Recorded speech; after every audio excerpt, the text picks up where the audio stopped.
പശ്ചിമേഷ്യയിലെ യുദ്ധത്തിന്റെ സാഹചര്യത്തിൽ UAE-യിൽ അടക്കം പ്രതിരോധ പ്രവർത്തനങ്ങൾ ഇപ്പോഴും പുരോഗമിക്കുകയാണ്. ഇറാന്റെ ആക്രമണത്തെ തുടർന്ന് കുവൈറ്റ് സായുധ സേന പ്രതിരോധ നടപടികൾ തുടരുന്നതായി പ്രതിരോധ മന്ത്രാലയം വ്യക്തമാക്കുന്നു.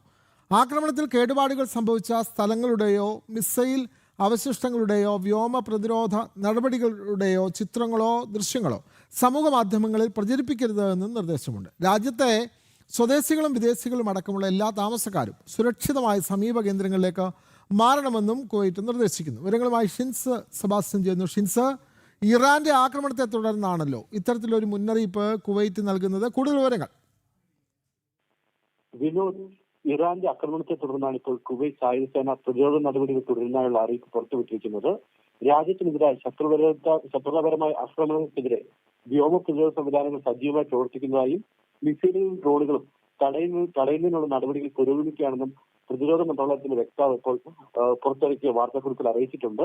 ഇതോടൊപ്പം തന്നെ പൊതുജനങ്ങൾക്കായി ഒരു അറിയിപ്പ് അവരുടെ പ്രതിരോധ സേനയുടെ ഭാഗത്ത് നിന്ന് പുറത്തു വന്നിട്ടുണ്ട്.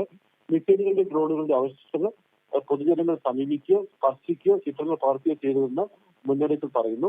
ഇത്തരം അവശിഷ്ടങ്ങൾ അപകട സാധ്യത ഉള്ളതാകാമെന്നും അധികൃതർ അറിയിച്ചു.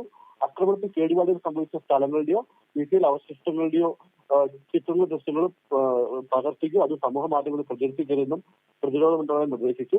ഇത്തരം അവശിഷ്ടങ്ങളോ സംശയാസ്പദമായ വസ്തുക്കൾ കണ്ടെത്തുന്നവർ ഉടൻ തന്നെ 112 എന്ന അടിയന്തര നമ്പറിൽ ബന്ധപ്പെട്ട് വിവരം അറിയിക്കണമെന്നും പൊതുസുരക്ഷ ഉറപ്പാക്കാൻ എല്ലാവരും അധികൃതരുടെ നിർദ്ദേശം കർശനമായി പാലിക്കണമെന്നും മന്ത്രാലയം അഭ്യർത്ഥിച്ചിട്ടുണ്ട്.